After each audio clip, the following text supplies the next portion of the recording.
इस वक्त हम जहां पर खड़े हैं, मेरे पीछे आपको जो दो बड़ी इमारतें नजर आ रही हैं वो हैं प्राइम मिनिस्टर ऑफिस और प्राइम मिनिस्टर ऑफिस के साथ सुप्रीम कोर्ट ऑफ पाकिस्तान। और सुप्रीम कोर्ट से अगली जो इमारत है वो पार्लियामेंट की इमारत है। और प्राइम मिनिस्टर ऑफिस जो आपको नजर आ रहा है, प्राइम मिनिस्टर ऑफिस के बिल्कुल अपोजिट जो है वो इलेक्शन कमीशन ऑफ पाकिस्तान है। इस वक्त इन चार इमारतों में बैठे हुए बड़ों के दरमियान शदीद लड़ाई हो रही है, लड़ाई शिद्दत इख्तियार कर गई है। लेकिन बात करेंगे कि ये लड़ाई कौन जीतेगा, ये जंग कौन जीतेगा और कौन गेम में रहेगा, कौन गेम से बाहर हो जाएगा, किन दो इमारतों के मकीन बहुत शदीद खतरे में हैं, उस पर भी बात करेंगे। देखें, मुझे याद आ रहा है कि एक बार साकिब निसार साहब ने एतजाज हसन साहब को कहा था, एतजाज हसन साहब जब दलाइल दे रहे थे एक केस में, तो उन्होंने कहा था, एतजाज हसन या पता नहीं एतजाज हसन साहब कोर्ट रूम में मौजूद थे, तो साकिब निसार साहब ने कहा था कि एतजाज हसन साहब से पूछिए कि शाहराए दस्तूर की तमाम इमारतों में से 2.5 फुट ऊंची इमारत कौन सी है और ये क्यों 2.5 फुट ऊंची है। उन्होंने ये बात कही थी। तो देखें, अल्टीमेटली जिस इमारत ने सरवाइव करना है, जिस इमारत ने जंग जीतनी है, वो सुप्रीम कोर्ट ऑफ पाकिस्तान की बिल्डिंग है। और सुप्रीम कोर्ट ऑफ पाकिस्तान की बिल्डिंग में बैठे हुए चीफ जस्टिस पाकिस्तान जस्टिस काजी फाइज ईसा साहब की बात नहीं हो रही, सुप्रीम कोर्ट की बात हो रही है। क्योंकि सुप्रीम कोर्ट जो होती है, सुप्रीम कोर्ट ये होती है कि जब जजेस बैठते हैं तो जो अक्सरियत का फैसला होता है वो सुप्रीम कोर्ट का फैसला होता है, बाकी खिलाफी नोट होते हैं। फुल कोर्ट जब बैठी उसमें पता चल गया कि सुप्रीम कोर्ट कौन है, उसमें सुप्रीम कोर्ट उस केस में साबित हो गया कि जस्टिस मंसूर अली शाह साहब, जस्टिस मुनीब अख्तर साहब, जस्टिस आयशा मलिक साहिबा, जस्टिस अतर मिनल्ला साहब, जस्टिस मोहम्मद अली मज़हर साहब, जस्टिस हसन अजहर रिजवी साहब, और अतर मिनल्ला साहब शायद मैं नाम पहले ले चुका हूँ, और जस्टिस इरफान सादत खान साहब, ये वो जजेस हैं जो सुप्रीम कोर्ट है उस केस में। और सारी लड़ाई उस केस की वजह से, मखसूस नशिस्तों वाले केस की वजह से है। देखें, उल्टी गिनती शुरू हो गई है, टाइम बहुत कम है, लड़ाई शदीद हो गई है।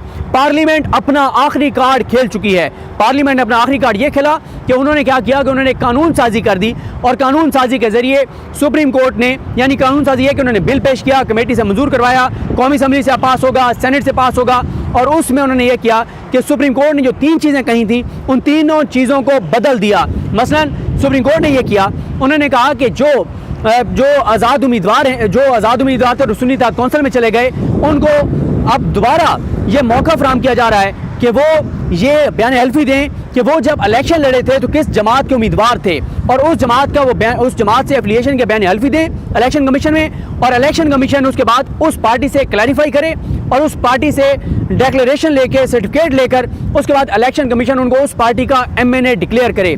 अब दूसरा उन्होंने ये किया कि उन्होंने मखसूस नशिस्तों की लिस्ट फराहम करने के लिए मौका दिया PTI को कि आप दें। यहाँ पे अब इस कानून में जो 3 तब्दीलियाँ की गई हैं, पहले ये किया गया है कि अगर कोई आज़ाद उम्मीदवार है और वो 3 दिन में किसी पार्टी में शामिल हो जाता है, उस पार्टी में शामिल होने के बाद वो किसी और पार्टी में दोबारा नहीं जा सकता। यहाँ पे हुआ था कि सुन्नी इत्तेहाद कौंसिल में चले गए हुए थे, सुप्रीम कोर्ट ने दोबारा उनको मौका दिया कि आप PTI में चले जाएँ। मखसूस नशिस्तों की लिस्ट जो नहीं देगा उसको मखसूस नशिस्तें नहीं मिलेंगी, ये तरमीम की गई है। इस हवाले से रीमा उमर साहिबा ने बहुत इंपॉर्टेंट बात की। वो पॉइंट बड़े बड़े वकीलों को मैंने सुना, लेकिन रीमा उमर साहिबा के अलावा वो पॉइंट किसी ने नहीं कहा। रीमा उमर साहिबा ये कहती हैं कि जो कानून साजी पार्लियामेंट ने की है, इस कानून साजी के बावजूद सुप्रीम कोर्ट के फैसले पे कोई असर नहीं पड़ेगा। उसकी वजह यह है कि सुप्रीम कोर्ट ने इस जो कानून है उसकी कोई ऐसी तशरीह तो की ही नहीं है कि आइंदा के लिए ये सुप्रीम कोर्ट ने कहा हो कि ये मिसाल के तौर पे आप इसको पेश कर सकते हैं, या आइंदा इसी तरह से मामला चल सकते हैं कि हर इलेक्शन में जो भी 3 महीने बाद भी चाहे तो पार्टी तब्दील कर सकता है, बाद में मखसूस नशिस्तों की लिस्ट दे सकता है, बाद में वो जो है वो सर्टिफिकेट दे सकता है। सुप्रीम कोर्ट ने माजी में की गई एक गलत चीज़ को सुप्रीम कोर्ट ने दुरुस्त किया है।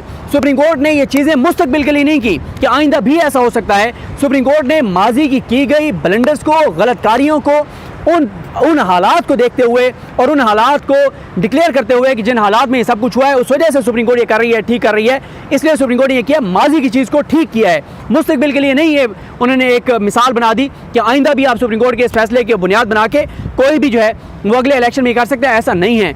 लिहाजा ये इस तरह से नहीं होगा जिस तरह से ये हुकूमत चाह रही है। जितनी इन्होंने कानून साजी की है ये इनके मुंह पे पड़ेगी, इसका कोई असर नहीं होगा।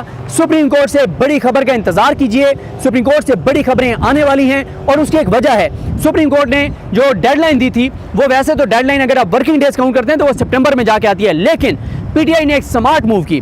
PTI ने स्मार्ट मूव ये की कि PTI ने डेडलाइन का इंतजार नहीं किया, उन्होंने बर वक्त तमाम बयान हल्फी जमा करवा दिए और बयान हल्फी जमा करवाने के बाद बजाय इसके कि इलेक्शन कमीशन पीटीआई से रब्ता करता कि आप बताएं कि आपके उम्मीदवार थे या नहीं थे, उन्होंने खुद से ही पीटीआई ने सर्टिफिकेट जमा करवा दिया है कि हाँ ये जो 41 लोग जिन्होंने बयान हल्फी जमा करवाए हैं ये हमारे उम्मीदवार थे। अब इलेक्शन कमीशन को अगले 5 दिन 5 रोज़ बाकी हैं, 5 रोज़ में इलेक्शन कमीशन को सुप्रीम कोर्ट के फैसले को इम्प्लीमेंट करना है और उनको वेबसाइट पे पीटीआई के लोगों को, पीटीआई के एमएनएस को डिक्लेयर करना है कि ये पीटीआई के एमएनएस है। अगर इलेक्शन कमीशन ऐसा नहीं करेगा तो ये वाज़े तौर पे तौहीन अदालत होगी और इलेक्शन कमीशन बाद में ये नहीं कह सकेगा कि हमने तो दरख्वास्त जमा करवाई थी। ये चीज़ बहुत गले पड़ेगी सिकंदर उस्मान राजा साहब के।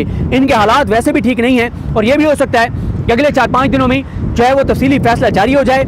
और ये भी मैं आपको बता दूँ कि इस तफसीली फैसले के आने के बाद भी बहुत से इस बेंच में 8 जजेस में से 3-4 जजेस जो है वो अपने इजाफी नोट भी लिखेंगे और वो जो जजमेंट आएगी उस जजमेंट पे पूरा 1 महीना प्रोग्राम्स होंगे, टॉक शोज होंगे, सोशल मीडिया पे बात होगी।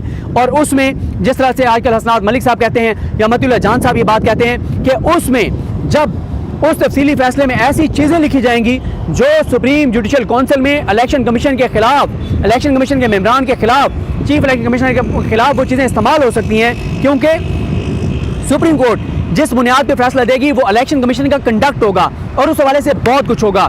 लिहाजा ये जो 4 इमारतों में लड़ाई है, एक तो सिकंदर उस्मान राजा साहब तो मैटर ही नहीं करते ना, वो बड़े छोटे मोटे मोरे हैं, बड़े हाथियों की लड़ाई है। देखें इस वक्त मैं समझता हूँ कि सुप्रीम को इस शराय दस्तूर के 2 मकीनों के ओहदे जो है वो ख़तरे में हैं। 4 इमारतों के दरमियान ये लड़ाई है। देखें शहबाज शरीफ साहब को मसला यह है कि शहबाज शरीफ साहब और काजी फाइज़ साहब वो दोनों एक दूसरे पे डिपेंडेंट हैं। शहबाज शरीफ ये समझते हैं कि अगर हम काजी फाइज़ साहब को एक्सटेंशन देंगे तो ये निज़ाम बरकरार रहेगा, ये हुकूमत बरकरार रहेगी और उसके लिए चाहिए मखसूस नशस्तें नून लीग और पीपल्स पार्टी को। दूसरा यह है कि अगर काजी साहब नहीं रहेंगे फिर शहबाज शरीफ की हुकूमत भी नहीं रहेगी। ये बात खुद ख्वाजा आसिफ ये कह चुके हैं 3 बार। कल रात को भी उन्होंने शाहजेब खानजादा के प्रोग्राम में कही कि अगर 26 अक्टूबर को काजी फाइज़ साहब घर चले गए तो मंसूर अली शाह साहब आते ही इलेक्शन का मामला टेकअप करेंगे और इस हुकूमत को घर भेज दिया जाएगा, जो कि वो गलत कह रहे हैं। अच्छा, एक तो वो गलत इसलिए कह रहे हैं, एक तो पहली बात है कि एक तरह से वो दुरुस्त भी कह रहे हैं कि काजी साहब के जाते ही हुकूमत गिर जाएगी। वो दुरुस्त इसलिए कह रहे हैं कि उनको पता है कि हम सब जाली फॉर्म 47 के जरिए जीते हुए हैं और इन फॉर्म 47 की बका के ज़ामन जो है वो काजी फाइज़ ईसा हैं। जैसे ही काजी साहब जाएंगे तो एक लम्हे के लिए हम फ़र्ज़ करते हैं कि मंसूर अली शाह साहब चीफ जस्टिस पाकिस्तान बन गए हैं। ऐसा नहीं है कि वो इस हुकूमत को घर भेज देंगे। वो सिंपल ये करेंगे कि कानून ये कहता है कि 180 दिन में इलेक्शन पिटीशन का फैसला होना था, अब जो है वो उससे ज़्यादा टाइम गुजर चुका है। हम लाहौर हाई कोर्ट समेत तमाम ट्रिब्यूनल्स को ये डायरेक्शन देते हैं कि 1 माह में इलेक्शन पिटीशन का फैसला करें। 180 इलेक्शन पिटीशन हैं, जब 180 इलेक्शन पिटीशन का फैसला होगा तो ये हुकूमत वैसे ही घर चली जाएगी। तो ये बात एक तरह से ख्वाजा आसिफ ठीक कह रहे हैं कि काजी फाइज़ ईसा साहब के जाते ही हुकूमत घर चली जाएगी, लेकिन काजी साहब को इस वक्त बचाना इस हुकूमत के लिए बहुत मुश्किल होता चला जा रहा है, क्योंकि मखसूस नशिस्तों के मामले में जो आखिरी कार्ड खेला था उन्होंने, वो आखिरी कार्ड मेरा ख्याल है कि वो आखिरी कार्ड गलत खेल बैठे हैं। वो जो कानून साजी उन्होंने की है वो गलत है, उसका इसके ऊपर इम्प्लीमेंट नहीं हो सकती, असरअंदाज नहीं हो सकती। अब होगा ये कि ऑप्शंस क्या हैं।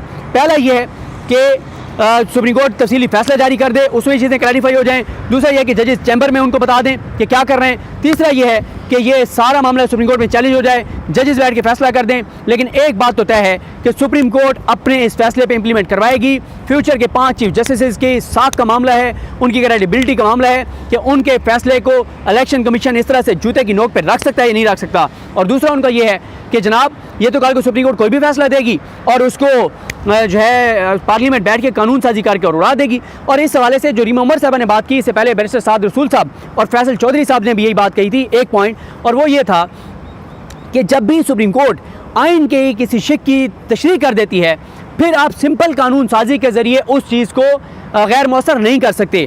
आइन की जब सुप्रीम कोर्ट तशरीह कर देती है फिर आपको आइनी तरमीम करनी पड़ेगी।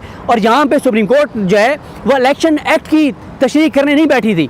सुप्रीम कोर्ट ने जो है वो आइन की तशरीह की है। और इसकी आपको वजह बता देता हूँ। जब ये 3 रुकनी जजेस के सामने लगा था, जिसमें मंसूर अली शाह साहब थे और उनके साथ मोहम्मद अली मजहर साहब थे और तीसरे आई थिंक उसमें अतर मिनल्ला साहब थे, शायद 3 जजेस जो थे, उसमें यह हुआ था कि 3 जजेस ने मामला कमेटी को इसलिए भेजा था कि यह आइनी तशरीह का मामला है। तो जहाँ पे सुप्रीम कोर्ट के फुल कोर्ट ने आइनी तशरीह की है वहाँ पे सिंपल कानून साजी के ज़रिए उसके फैसले को गैर मौसर नहीं किया जा सकता।